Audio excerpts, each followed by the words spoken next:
The ground trembled. Dirt and rocks shifted, heavy timber groaning under impossible weight. Somewhere in the darkness, a soldier's hand clutched a small notebook, pencil moving frantically across its pages. In the cold, damp earth of the Western Front, Private Thomas Reynolds knew he was writing his owl message. The dugout had been their sanctuary for weeks. A cramped, wooden-supported tunnel carved into the French hillside. It was supposed to protect them from artillery bombardments. Now it was becoming their tomb.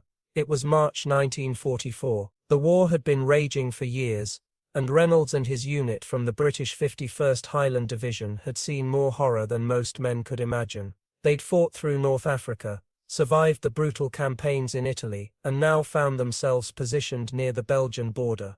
Their dugout was typical of wartime construction, roughly 10 feet underground, supported by thick wooden beams, with just enough room for 6 men to sleep, eat, and wait. Rough-hewn walls lined with sandbags, a small kerosene lamp flickering in the corner, maps and equipment scattered across makeshift tables. Reynolds wasn't the unit's leader. He was a 23-year-old private from Glasgow, originally a sheet metal worker before the war pulled him into its massive machinery. His hands, once skilled at precise metalwork, now knew only the weight of a rifle and the scratching of a pencil. The collapse didn't happen suddenly.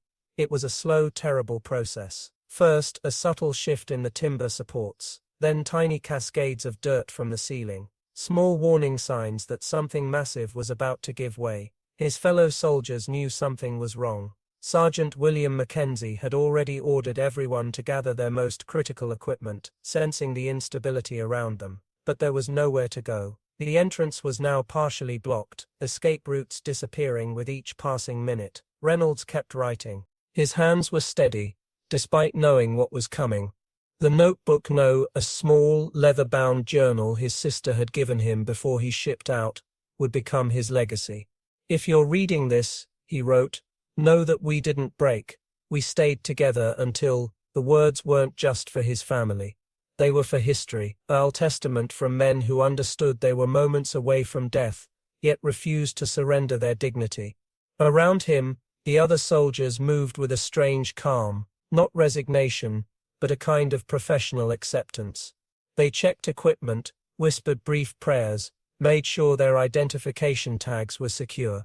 Reynolds continued writing, details about their position, the date, names of the men with him, small observations about their owl moments, a record that someone might die.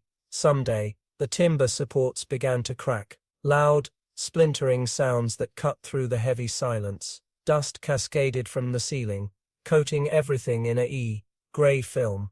Mackenzie looked at Reynolds. "Keep writing, lad," he said quietly. "Someone needs to know what happened here." And so he did, documenting their owl moments with the same precision he once used in his metalworking shop. Each sentence a defiance against the darkness closing in around them. The dugout's collapse was inevitable.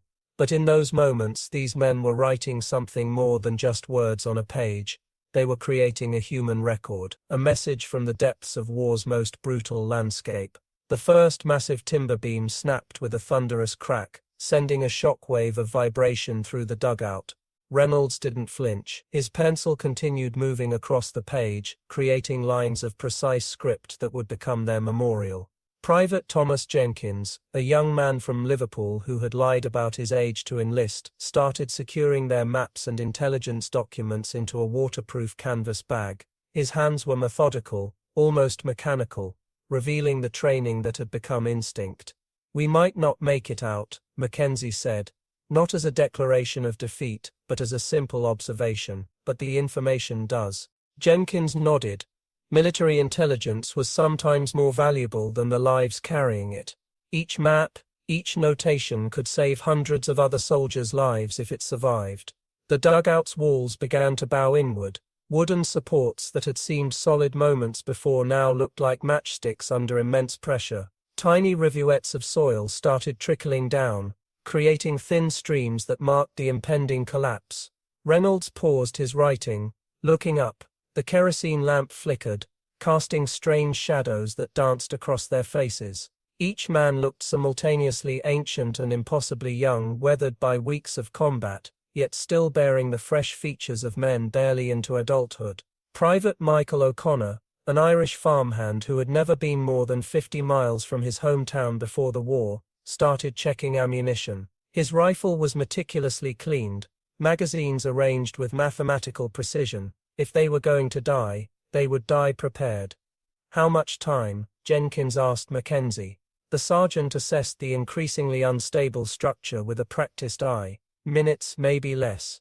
Another timber cracked. The sound was like a gunshot in the Con Ed space, causing everyone to reflexively duck, but no one panicked. No one ran. They were soldiers trained to face impossible circumstances with calculated resolve. Reynolds returned to his notebook, his script becoming slightly more urgent but no less controlled. Names, dates, positions, observations. Each word was a lifeline, a potential connection to the world outside their collapsing underground prison. The dugout had been their home for weeks.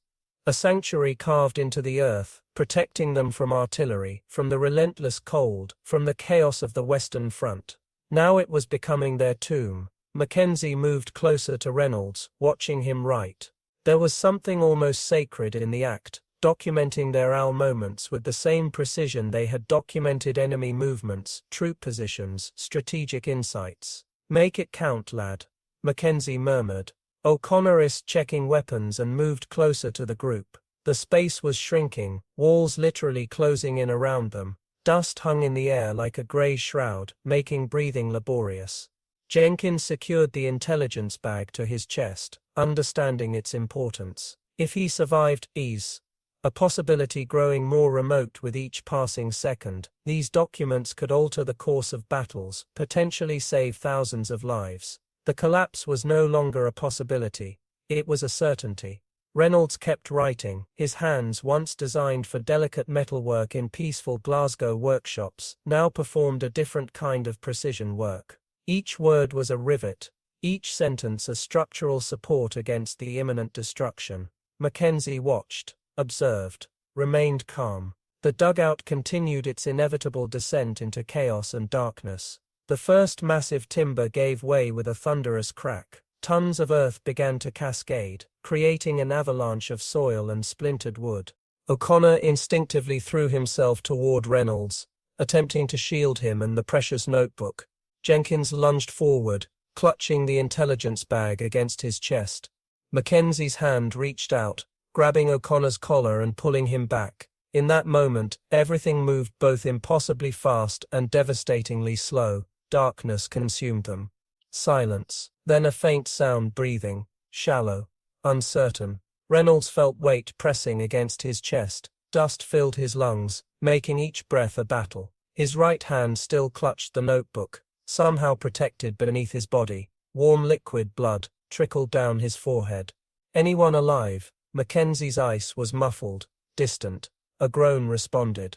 O'Connor, then Jenkins, weakly confirming his survival. Hours might have passed, or minutes. Time lost meaning beneath tons of earth and shattered timber. Reynolds gradually understood they were trapped in a compressed pocket of space, surrounded by collapsed earth that had somehow not completely crushed them. Mackenzie began methodically assessing their situation. His hands moved carefully, checking for injuries, feeling the compressed space around them. Years of combat experience had trained him to remain calm in impossible circumstances.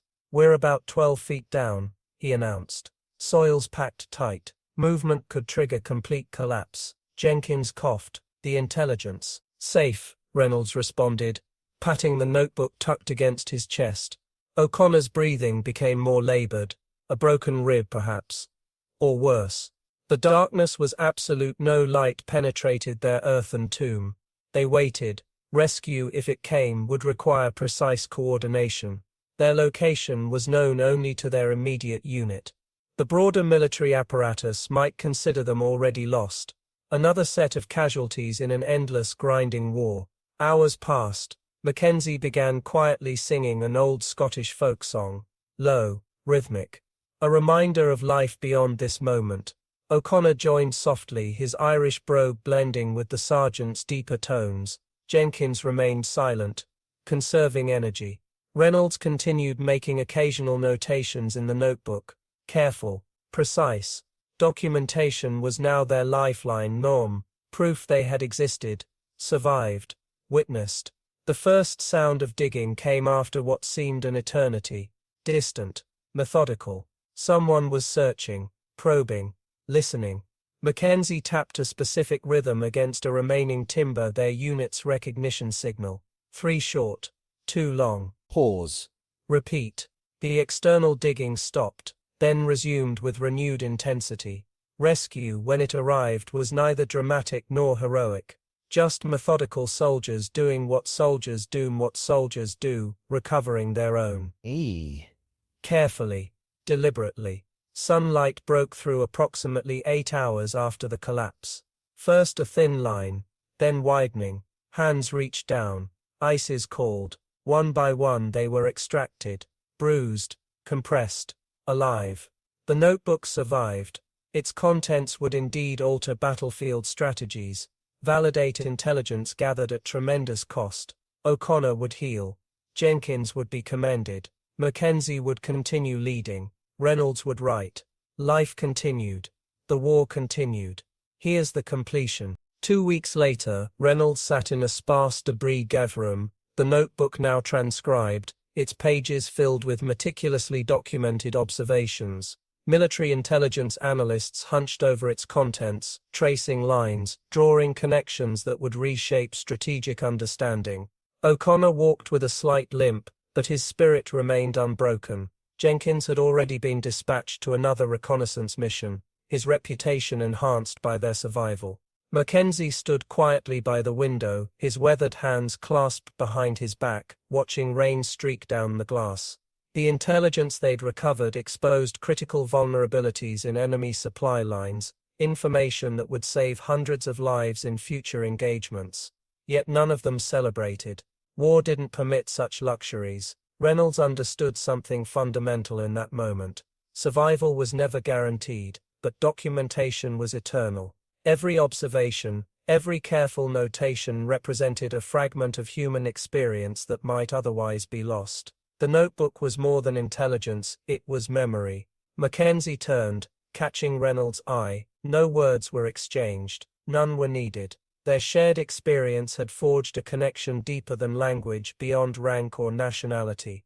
Outside, military vehicles moved with practiced efficiency. Soldiers prepared for missions whose outcomes remained uncertain. The war continued its relentless rhythm, indifferent to individual struggles, consuming and reshaping human narratives with mechanical precision. As evening approached, Reynolds began writing again, not for official reports, but for himself. Personal notes, reflections, a different kind of documentation that captured the human essence behind strategic diagrams and tactical assessments. The room grew quiet, shadows lengthened. Another day concluded in a conflict that seemed without clear resolution, yet each moment contained profound human resilience. Somewhere beyond these walls, soldiers would continue their missions. Some would return, some would not, and life, odd, complex, unpredictable, fragile, would persist.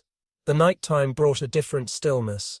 Reynolds traced his gaze along the window's edge, feeling the condensation that gathered like memories too dense to evaporate. In distant camps, soldiers cleaned weapons, mended uniforms, wrote letters home that might never be read. The notebook from their mission had become more than intelligence. It was a testament to human endurance. Mackenzie's silhouette remained motionless, a sentinel of remembered experiences.